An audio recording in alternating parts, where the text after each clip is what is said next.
우리가 이 땅에 존재하는 이유가 있죠. 사람 한 사람을 향한 하나님의 계획과 목적이 있고 독특하고 특별한 부르심이 있기 때문에 존재하게 되었습니다. 그것을 창세기 1장 27절 28절에서는 땅을 충만하고 그리고 땅에서 번성하고 땅을 정복하고 땅을 다스려라. 이 땅에 하늘 왕국을, 하나님의 통치를 가져오기 위한, 우리는 하나님 나라의 대사로, 청지기로, 또 이 땅에 다스리는 왕으로 부르심 받았습니다. 우리가 이런 것들을 생각할 때 뭔가 내가 더 열심히 해야 되는데 이렇게 우리가 이해하고 받아들일 때가 너무나 많지만, 하나님께서는 그것을 그냥 사람 혼자 열심히 하나님께서 주시는 여러 가지 무기를 사용해서 도움을 받아서 열심히 하기를 원하는 것이 아니었습니다. 하나님과의 관계 안에서, 그리고 특별히 남편과 아내와의 관계 안에서, 가정 안에서 이러한 것들을 이루어가기를 원하셨던 겁니다. 그 부분에 관해서 이 창세기 2장에서는 아주 재미있는 말씀을 우리에게 알려주고 있습니다. 자, 창세기 2장 19절에서 20절을 같이 읽어보겠습니다. 여호와 하나님이 흙으로 각종 들짐승과 공중의 각종 새를 지으시고 아담이 무엇이라고 부르나 보시려고 그것들을 그에게로 이끌어 가시니 아담이 각 생물을 부르는 것이 곧 그 이름이 되었더라. 아담이 모든 가축과 공중의 새와 들의 모든 짐승에게 이름을 주니라. 아담이 돕는 배필이 없으므로 여호와 하나님이 아담을 깊이 잠들게 하시니 잠들매 그가 그 갈빗대 하나를 취하고 살로 대신 채우시고 여호와 하나님이 아담에게서 취하신 그 갈빗대로 여자를 만드시고 그를 아담에게로 이끌어 오시니. 다스리는 것 중에 하나가 그들에게 이름을 붙이는 거였습니다. 그들의 본성을 따라 그들의 어떤 또 이루어지는 삶의 어떤 모습이나 영향력을 따라서 이름을 붙여주고 그리고는 사람과 관계를 맺도록 했지만, 그러나 하나님께서는 그렇게 열심히 땀 흘리고 수고하는 아담을 항상 좋게만 보셨던 것은 아니었습니다. 오히려 홀로 열심히 일만 하고 있는 것들을 좋지 않게 보셨다, 이렇게 여기신 거죠. 그리고는 어떤 일에 집중되어 있는 아담을 오히려 깊이 잠들게 하시고 어떤 관계 안으로, 새로운 관계 안으로 이끌어 오신 것을 알 수 있습니다. 제가 이제 어떤 그 책에 보니까요, 한 분한테 이렇게 이제 물어봤답니다. 그 사람은 좋은 그리스도인인가요? 이렇게 물어봤다는 거죠. 우리가 생각하는 좋은 그리스도인의 그림이 있을 겁니다. 아, 그 사람은 말씀을 잘 읽습니다. 기도를 잘합니다. 헌신 봉사를 아주 잘합니다. 굉장히 활동적입니다. 다른 사람들을 잘 이렇게 권면합니다. 우리 한번 여러 가지가 있겠지만 이렇게 얘기하더랍니다. 그 사람 참 좋은 그리스도인인가요? 글쎄요, 잘 모르겠습니다. 아직 제가 그의 아내를 만나보지 못했거든요. 굉장히 지혜로운 대답이죠. 좋은 그리스도인은 무엇보다도 주님께서 붙여주신 관계 안에서, 가정 안에서, 특별히 배우자와의 관계 안에서 그 빛이, 그 누리는 은혜들이 나타나게 되어 있다는 겁니다.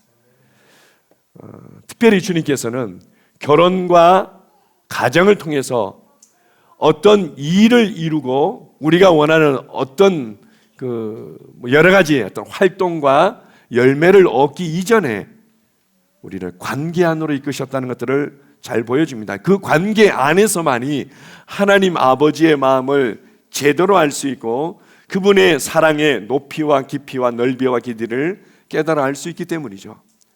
사실은 우리가 하나님의 사랑의 그 깊이와 높이와 넓이와 길이를 알기를 기도는 하는데, 기도는 하지만 이것을 정말로 계시를 통해서 우리 알기를 원하죠. 그래서 기도하다 말고는 그 사랑에 감격되어져서 울 때가 있지만, 대부분의 상황들은 남편과의 관계 가운데서, 아내와의 관계 가운데서 갈급해지고 때로는 아픔이 있고, 그 가운데서 기도할 때 하나님의 사랑으로 우리의 어떤 연약함과 상처들이 치유되어지고, 그러면서 그 깊이를, 골짜기처럼 그 사랑의 깊이들을 더욱더 알게 되는 거죠. 예수님께서 왜 이렇게 고난을 받으셨는가? 그것은 바로 우리의 관계 안에서 우리를 회복시키기 위해서, 내 삶을 존귀하게 만들기 위해서다. 이런 부분을 더욱더 알아가면서 우리가 이제 전진하는 것들을 잘 알 수 있습니다. 그래서 결혼과 가정을 통해서 무엇보다도 하나님 아버지의 마음을 더욱더 알아갈 수 있고 그분의 사랑의 깊이를 깨달아 알게 하셨습니다. 삶도 마찬가지죠. 우리가 삶이라고 얘기하면 우리 조금 전에 우리 강의 들었는데 아주 탁월한 명강의를 통해서 우리의 심령을 너무 시원케 하고 행복한 시간으로 저희들을 축복해 주셨는데요. 소통에 대해서 나누지 않았습니까? 우리는 삶은 뭔가 열심히 무엇을 이뤄내는 거라고 생각하지만 가장 기본적인 게 소통인 거죠. 소통하고 여러 가지 면에서 교류가 이루어지고 그리고는 서로서로를 이해하고 그리고 용납하고 그리고 존중하고 동역하고 이러한 기쁨들을 알아가는 것이 바로 삶인 겁니다. 교회 생활도 마찬가지죠. 교회 생활을 하나님과의 관계를 통해서 내가 뭔가 문제가 해결되고 기도가 응답받고 지금은 다 조금 좋아지고 이런 데 우리가 집중할 때가 많이 있는데 교회 생활도 마찬가지입니다. 하나님과 하나님의 말씀과의 친밀한 교제일 뿐만 아니라 성도와 성도와의 교제인 거죠. 나아가서는 세상과의 진정한 교제인 겁니다. 어떤 사람들은 나는 성도와의 교제는 힘들어요, 어려워요, 그 마음에 안 들어요 이런 경우들이 있죠. 어떤 사람들은 나는 내 삶의 현장에서 어떻게 살아가는지는 모르겠고요, 나는 교회에 있을 때만 은혜 받고 좋아요, 늘 교회에서 살 수 있으면 좋겠어요. 근데 이렇게 이제 생각하는 분들도 있습니다. 우리의 삶이라는 것은 하나님과 그분의 말씀과의 교제일 뿐만 아니라 성도와 성도와의 교제고 그리고 세상과의 교제인 거죠. 그리고 우리의 삶의 현장에서 누리는 모든 것들이 다 교제라는 것을 알 수 있습니다. 그래서 우리 첫 번째 우리 소제목 같이 한번 읽어봅시다. 하나님은 어떤 일에서 어떤 관계로 이끌어 주시는 분이다. 어떤 일에서 아담이 이름을 붙이고 탁월하게 그의 지능과 그의 능력과 그의 특별함을 나타냈지만 주님은 관계 안으로 이끄셨다. 둘 사이에 전혀 어떤 문제가 없을 것이라고 기대하지는 않으셨을 것 같아요. 문제가 있을 것을 아셨지만 그러나 주님은 우리를 관계 안으로 이끄시는 분이죠. 자, 두 번째 소제목 한번 읽어보겠습니다. 결혼과 가정은 언약의 관계입니다. 이 관계의 가장 기초가 되고 가장 소중한 게 바로 남편과 아내와의 관계고 가정 안에서 이루어지는 관계죠. 이 안에서 하나님의 아버지의 마음을 배우지 못하고 하나님의 사랑을 배우지 못한다면 세상에서 뭔가 얻으려고 하면서 삶이 무너지는 것들을 우리가 잘 알고 있습니다. 가장 기본이 되는 관계, 가장 중요한 관계가 결혼이고 가정인데 이것을 그냥 좋은 관계, 발전시켜야 될 관계 정도로 말씀하지 않으셨다는 겁니다. 성경에서는 이것을 언약의 관계다 이렇게 말합니다. 요즘 보면 우리 젊은 세대 우리가 일반적으로 듣는 얘기죠. 듣는 얘기는 젊은 세대들은 이제 재정도 반반씩, 그리고 이제 집안 일 하는 것도 반반씩, 그리고 육아도 반반씩, 이제 꼭 칼로 무 자르듯이 50대 50은 아니더라도 이렇게 해야 되는 거 아니에요? 이렇게 얘기하지만 이건 어떤 면에서는 계약적인 관계가 될 수 있는 거죠. 계약은 주고받고 이렇게 하는 겁니다. 물론 이제 우리가 첫 시간에 배운 것처럼 알파 중간자가 이제 아주 무수하게 빠른 속도로 주고받는 것에 의해서 온전히 결합되어 있다 이런 내용들 통해서 실제로 주고받는 부분들이 있지만 성경은 결혼과 가정은 계약의 관계가 아니라 언약의 관계다 이렇게 말합니다. 한번 읽어보겠습니다. 자, 잠언 2장 16절 17절입니다. 지혜가 또 너를 음녀에게서 말로 호리는 이방 계집에게서 구원하리니 그는 젊은 시절의 짝을 버리며 그의 하나님의 언약을 잊어버린 자라. 그가 아내에 대해서 문제가 되고 그의 삶이 아내를 향한 그 사랑과 이제 정절을 제대로 지키지 않을 때 뭐라고 얘기하면은 하나님의 언약을 잊어버렸다. 결혼은 하나님의 언약인데 그것을 잊어버리고 내팽개쳤다는 거죠. 하나님의 언약이다. 결혼은 하나님 앞에서 언약이라는 것은 우리가 이제 그 언약이라는 것은 히브리어로 자른다 이런 의미들을 가지고 있죠. 자른다. 짐승을 잘라가지고는 피를 흘려서 그것으로 맹세한 것, 이것을 언약이라고 합니다. 내 말을 맹세하는데 그냥 맹세하는 것이 아니라 목숨 걸고 맹세하고 온전히 나의 모든 것을 바쳐서 이 맹세는 반드시 지킬 것입니다. 이게 언약인 거죠. 결혼은 그와 같다는 겁니다. 하나 더 보겠습니다. 말라기 2장 14절입니다. 너희는 이르기를 어찌 됨이니까 하는도다. 이는 너와 너희가 어려서 맞이한 아내 사이에 여호와께서 증인이 되시기 때문이라. 그는 너의 짝이요 너와 서약한 아내로 돼 내가 그에게 거짓을 행하였도다. 하나님, 내 삶에 내가 이렇게 하나님을 잘 섬기고 있고 이렇게 하라는 대로 열심히 하는데 왜 제 삶에는 원하는 대로 잘 안 풀리는지 모르겠어요. 이렇게 얘기할 때 여호와 하나님께서 분명히 얘기를 하시는데 뭐라고 얘기하십니까? 너와 서약한 아내, 여호와께서 증인이 되셨고 그리고 너와 서약한 이 언약한 아내를 네가 저버렸기 때문이다. 이렇게 말합니다. 우리의 삶에 형통함에 여러 가지 원리들이 있지만 아주 중요한 원리 중에 하나가 이 결혼과 가정, 이 하나님 앞에서 언약을 우리가 저버릴 때 우리의 삶은 문제가 된다는 것들을 잘 설명해 주고 있습니다. 그래서 이 언약이라는 것은 금방 우리가 이제 성경에서 제일 먼저 언급되어지는 언약은 여호와 하나님과 아브라함의 언약이죠. 이것은 이제 하나님께서 횃불과 같은 임재로 나타났다 이렇게 해서 횃불 언약이라고 부르는데요. 그리고 난 이후에 네가 정말 나와 언약을 맺었다면 너는 나를 위해서 뭐든지 다 할 수 있고 나를 위해서 내 목숨까지도 바칠 수 있는 거 아니니? 라면서 독자 이삭을 나를 위해서 바치라 이렇게 당당하게 하나님이 요구할 수 있었고, 아브라함은 이 언약을 따라서 하나님을 온전히 신뢰하고 기꺼이 자기 자녀를 바치고자 하죠. 그리고 하나님께서도 아브라함의 자손들을 위해서, 인류를 위해서 자신의 아들을 기꺼이 바치는 내용들이 나오고 있습니다.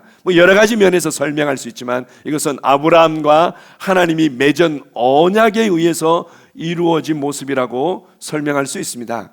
이 언약이라는 것은 그래서 뭔가 이 계약적으로 이루어지거나 내가 이렇게 주는 수준에서 멈추는 것이 아니라 받는 것들을 기대하는 수준이 아니라 그냥 주는 거죠. 그러니까 너와 나는 하나 되어졌기 때문에 네가 잘 돼야만 되고 네가 형통해야만 되고 네가 성공해야 되기 때문에 나는 나의 모든 것을 당신을 위해서 주겠습니다. 이게 이제 언약의 관계인 거죠.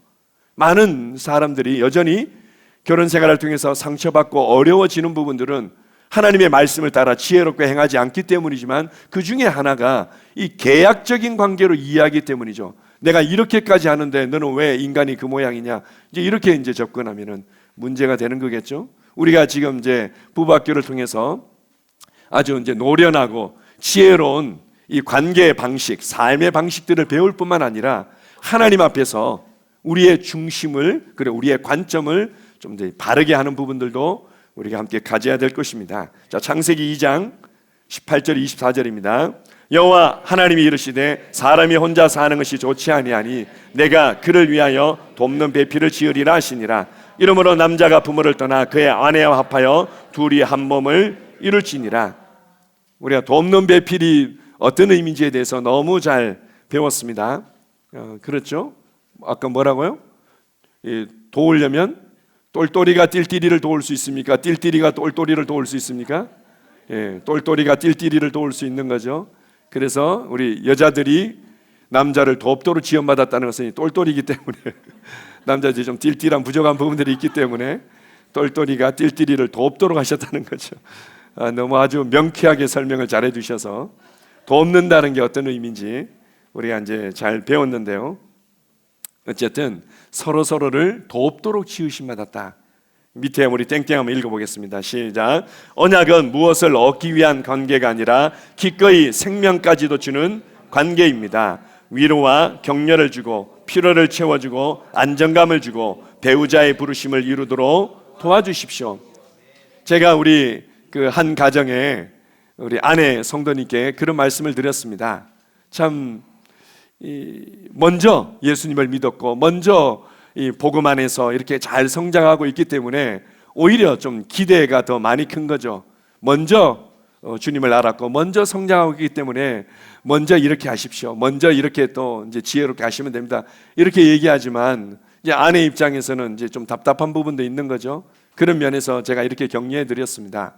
물론 이제 먼저 했기 때문에 요구되는 책임을 우리가 얘기하는 측면도 있지만 또 남편이 또 이렇게 또 지혜롭게 반응해야 될 부분들이 있는데 뭐 시간이 이제 필요한 부분이니까 제가 볼 때는 좀 잘하고 계시는데 노련함을 좀 배우시면 좋겠습니다. 우리도 마찬가지죠. 우리가 이제 부부학교를 통해서 또 새롭게 이제 접하는 많은 탁월한 어떤 내용들도 있지만 대부분은 우리가 이미 이제 익히 알고 있는 부분들이 있는데 좀 더 지혜롭게 노련하게 이 관계를 어떻게 풀어갈 건가를 배우지 않습니까? 그뿐만 아니라 어떻게 해요? 그리스도 안에서 결혼이 무엇이고 가정이 무엇인지에 대한 하나님의 말씀으로 우리의 중심을 그냥 딱 세워야 되는 거죠. 아, 나는 언약의 관계 안으로 들어왔구나.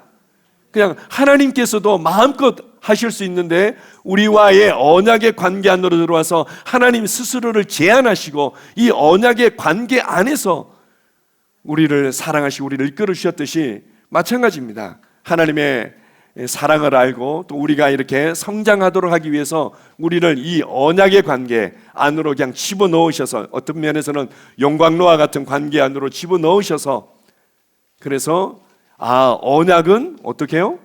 그냥 주는 관계구나. 그냥 주는 관계구나. 상대방을 위해서 나의 모든 것을 줄 수 있구나. 그냥 그것을 마음에 새기는 겁니다. 그래서 정말 나는 위로를 주는 자고 필요를 채워주는 자고 안정감을 주는 자고 아내가 특별히 이제 아내들이 안정감을 잃어버리는 것 중에 하나가 남편이 좀 안정적인 지속적으로 안정된 수입을 가져오지 못할 때 아내들은 이제 많은 부담과 안정감을 잃어버릴 때가 있습니다. 그에 대해서 이제 남편들은 물론 이제 다들 가장으로서의 큰 짐과 책임감을 가지고 있겠지만 그에 대해서 우리가 기도해야 되겠죠. 그렇지, 나는 아내에게 안정감을 주는 자지. 그리고 또 배우자의 부르심을 이루도록 도와주는 자지. 뭐 제가 이제 몇 차례 간증을 했지만 저는 제가 이제 말씀의 사역자로 부르심 받았기 때문에 저희 아내는 저를 당연히 돕는 자다. 나를 위해서 기꺼이 희생하는 것은 우리 아내의 특권이다. 이렇게 제가 생각했던 때가 있었습니다. 그래서 아내가 이렇게 도와줘야 되는데, 아내가 이렇게 섬겨줘야 되는데, 아내가 이것들을 다 이해해줘야 되는데 안 해주는 거죠. 그러면 당신 요즘 기도하고 있냐고, 당신 요즘 뭐 말씀 제대로 읽고 있냐고, 이렇게 이제 접근할 때가 있었습니다. 그때 이제 주님께서 한 번은 저에게 이제 그런 감동을 주신 거죠. 너는 너의 성공을 위해서, 너의 부르심을 이루기 위해서 아내를 붙여줬다고 생각하는데 나는 너만큼이나 이 조사모의 부르심과 성공을 위해서 너를 붙여줬어. 이제 이런 감동을 주시면서 제 아내를 바라보는 관점이 제가 바뀐 적이 있었습니다. 결혼과 가정은 이란 서로서로를 위해서 모든 것을 주는 언약의 관계라는 걸 기억하십시오. 자, 세 번째입니다. 자, 소제목 같이 읽습니다.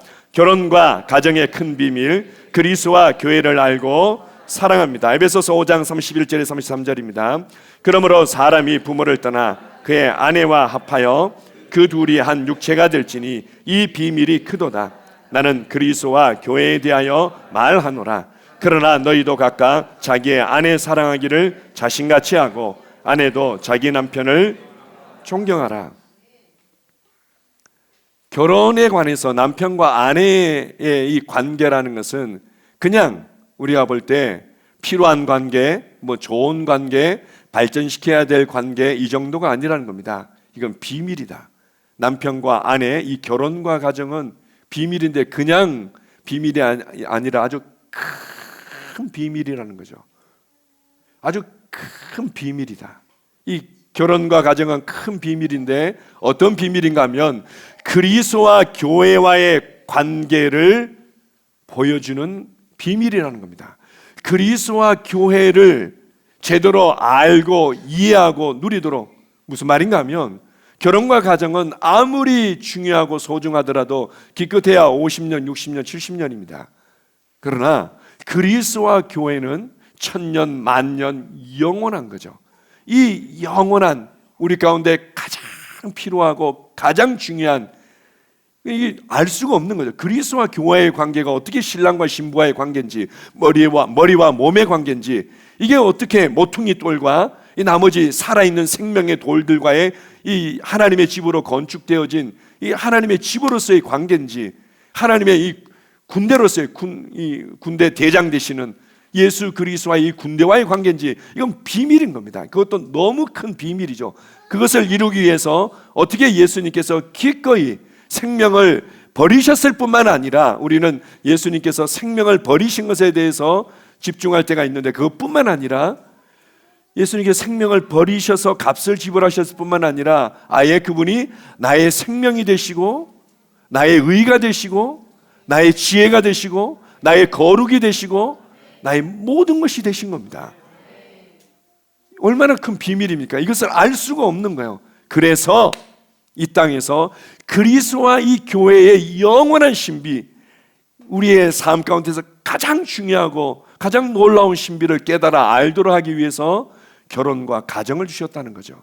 그래서 결혼과 가정이 너무 소중하지만 그러나 이것은 결국 그리스도와 교회를 알기 위한 것이고 그리스도와 교회를 위해서 살아가도록 하기 위한 것이다. 결혼과 가정을 아름답게 하나님의 말씀대로 세워가서 그 다음에는 뭐 하는 겁니까?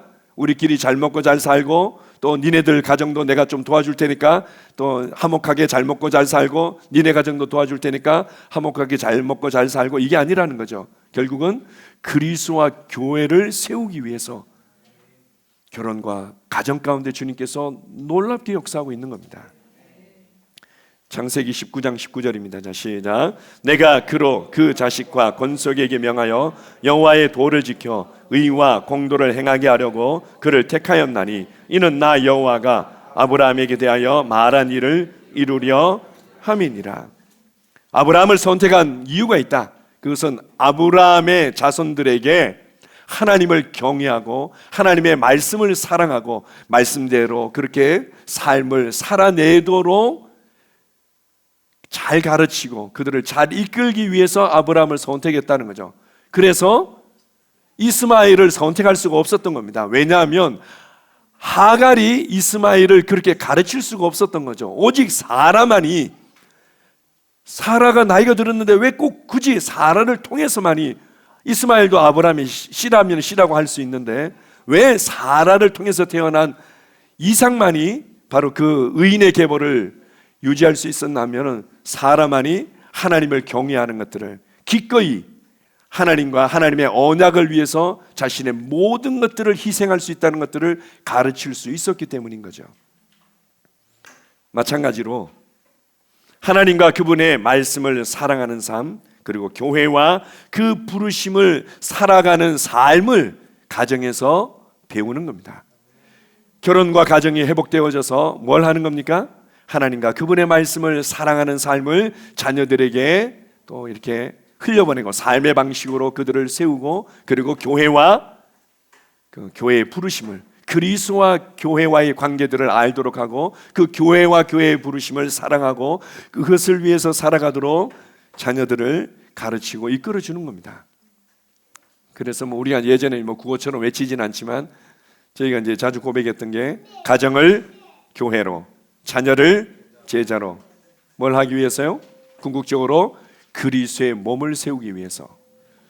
에베소 4장에 보게 되면 말씀의 사역자들을 우리에게 선물로 주셨다 이렇게 말합니다. 뭐 하기 위해서요? 여러분들이 온전케 되어지도록 예수 그리스도만큼 성장하도록, 두 번째는 뿐만 아니라 사역의 일을 하도록 여러분께서 복음을 전하고 영혼을 구원하며 그런 가정을 회복시키는 이런 사역을 하도록 여러분들이 사역자로 살아가도록, 그래서 궁극적으로 그리스도의 몸이 세워지도록 하도록 주님께서 우리에게 선물로 주셨다 이렇게 말합니다. 그리스도의 몸이 세워지는 것, 이것을 기억해야만 됩니다. 그래서 우리가 이제 특별히 서신서를 보게 되면 가정이 어떻게 회복되어졌는지 너무 중요하죠. 한 사람 한 사람이 어떻게 성숙되어지고 가정이 회복되어졌는지를 중요하지만, 그러나 그것들이 성경에 많은 부분 이렇게 언급되기보다는 서신서의 더 많은 부분들은 바로 교회에 관한 메시지입니다. 서신서의 모든 것 다 이게 다 교회에게 쓰신 메시지고, 그리고 이렇게 에베소서처럼 남편과 아내가 그리고 부모와 자녀과의 관계 가운데 어떻게 해야 되는지를 얘기를 하지만 대부분의 내용들은 하나님과 그분의 말씀과의 관계고, 그리고 교회와 함께 성장하고 교회와 함께 그 부르심을 이루어가고 교회와 함께 영혼들을 얻고 복음을 나눠주고 그 가정을 회복시켜서 또 그 부르심 안으로 이끌어주고 이런 내용들로 가득 차 있는 거죠. 다시 한번 말씀드리지만 교회와 가정이 너무나 귀한 관계고 너무나 소중하고 하나님께서 이것을 우리 가운데 축복과 선물로 주신 것은 결국 그리스도와 교회를 알도록, 그리스도와 교회를 알도록, 그리고 그리스도와 교회의 그 부르심을 사랑하고 그 부르심 안에서 살아가도록 하기 위한 것이었습니다. 맨 마지막 같이 읽고 우리 마무리하겠습니다. 로마서 16장 2절 3절 4절입니다. 시작. 너희는 주 안에서 성도들의 합당한 예절로 그를 영접하고 무엇이든지 그에게 소용되는 바를 도와줄지니 이는 그가 여러 사람과 나의 보호자가 되었습니다. 너희는 그리스도 예수 안에서 나의 동역자들인 브리스가와 아굴라에게 문안하라. 그들은 내 목숨을 위하여 자기들의 목까지도 내놓았나니 나뿐 아니라 이방인의 모든 교회도 그들에게 감사하느니라. 아멘. 로마서가 없다면 지금의 우리 기독교는 없을 겁니다. 로마서는 너무나 놀랍고 위대한 하나님의 구원에 대한 계시죠. 로마서 1장부터 우리 주 예수 그리스도의 복음부터 시작해가지고는 그 다음에 또 유태인들이 복음을 제대로 알지 못하고 자기 의를 세우기 위해서 방황하고 잘못된 길을 걸어간 것들을 얘기를 하고는 쭉 또 예수 그리스도를 통해서 어떻게 우리를 의롭게 하셨고 그리고 이 의로 말미암아 하나님과 우리가 하나됨을 화평을 누리게 되었는지를 얘기를 하고 나서는 이제는 우리가 구원받고 하나님과 하나됨을 누린다면 이 생명의 성령의 법 안에서 영을 따라 행하는 삶을 살아가고 성령님의 인도받는 삶을 살아간다. 그런데 안타깝게도 이스라엘은 그것을 놓치고 있는데 그들을 향한 나의 마음이 얼마나 뜨거운지 아느냐. 그러나 그들에게도 하나님께서 영원한 계획을 가지고 계시고 또 그들을 회복시킬 것이다 얘기하고 난 이 구구절절이 너무나 놀랍죠. 맨 마지막에 어떻게 이루어집니까? 로마서의 결론은 16장으로 결론이 이루어지는 겁니다. 하나님의 이 복음의 열매는, 이 구원의 열매는, 그리고 영으로 기능하는 삶의 열매는 교회인 거죠. 그리고 이 교회가 어떻게 세워지는지 언급을 하면서 첫 번째로 겐그레와 교회의 집사인 베베 성도님을 언급하고 있습니다. 그는 나와 많은 사람들의 공급자가 되고 돕는 자가 되었고 기꺼이 섬기는 자가 되었다. 그리고 그의 섬김을 통해서 겐그레아 교회와 많은 교회들이 안정적으로 세워졌고 그리고는 그걸 통해서 복음이 더 효과적으로 전파되어졌고 그걸 통해서 더 많은 가정들이 회복되어졌다. 그 얘기를 하는 거죠. 그러면서 특별히 또 브리스가와 아굴라, 우리는 성경적이지 않은 표현을 쓰지 말아야 되지만 이제 우리가 일반적으로 이해하기 쉬운 평신도라고 이렇게 표현할 때가 많죠. 브리스가와 아굴라는 이제 그렇게도 이제 우리가 이제 해석해서 불려지기도 하는 뭐 이제 좋지 않은 표현이지만 평신도인데요. 그가 얼마나 많은 가정교회를 또 세워갔고 사도 바울과 함께 신약교회를 세웠고 복음을 전파하며 땅끝까지 복음을 가져가는 일에 그가 충성되어졌는지를 이렇게 표현하고 있습니다. 브리스가와 아굴라에게 너희들이 문안했으면 좋겠다. 문안하고 어떻게 지내는지, 그의 필요가 있는지 없는지, 그리고 그가 어떤 은혜들을 누리고 있는지 서로 믿음의 교제를 나누고 사랑의 교제 안에서 서로 위로를 받고 안식을 얻으면 좋겠다. 왜냐하면 그들은 내 목숨을 위하여 자기들의 목까지도 내어놓았나니 나뿐 아니라 이방인의 모든 교회도 그들에게 감사하느니라. 나는 여러분의 결혼과 여러분의 가정이 정말 모델이 되길 원합니다. 그래서 우리 조장님들처럼 저희들을 섬겨주셨던 우리 이제 조장님들처럼 이렇게 와서 또 섬길 뿐만 아니라 또 이렇게 간증자로 우리 많은 교회들에게 또 이렇게 초대받아가서 그들에게 참된 은혜들을 나누고 이런 가정들로 세워지길 원합니다. 방향은 어디에 있습니까? 그들의 가정을 회복시킬 뿐만 아니라 그리스도와 교회를 사랑하고 그리스도와 교회를 향한 하나님의 부르심을 이뤄가기 위해서입니다. 그 일에 여러분들이 한마음 한뜻으로 남편과 아내가 그리고 자녀들이 함께 한다면 우리는 성경에서 우리가 사도행전 29장이라는 표현들을 많이 쓰죠. 사도행전 29장은 없습니다. 왜냐하면 사도행전 29장은 지금 시대마다 그리스도인들이 내가 이제 만들어가고 써 내려가는 기록이기 때문에 그런 의미로 사도행전 29장이라는 표현을 씁니다. 여러분들이 그런 사도행전 29장에 언급되어지는 가정과 이 브리스가 하는 아내 이름입니다. 당시의 시대적인 상으로는 아내 이름이 앞에 나올 수가 없는 겁니다. 아굴라라는 남편 이름이 먼저 나와야지 당연한 건데 당시의 기본적인 어떤 상식과 이 문화들을 벗어나서 브리스가를 계속 먼저 언급하고 있습니다. 아내가 더 열정적으로 이렇게 주님께 헌신했고 복음을 위해서 헌신했고 그리고 남편을 그렇게 그의 부르심을 이루도록 지혜롭게 이끌어준 것을 잘 설명해주고 있습니다. 여러분의 가정이 이런 아름다운 가정들로 나타나고 간증되어지기를 축복합니다. 아멘.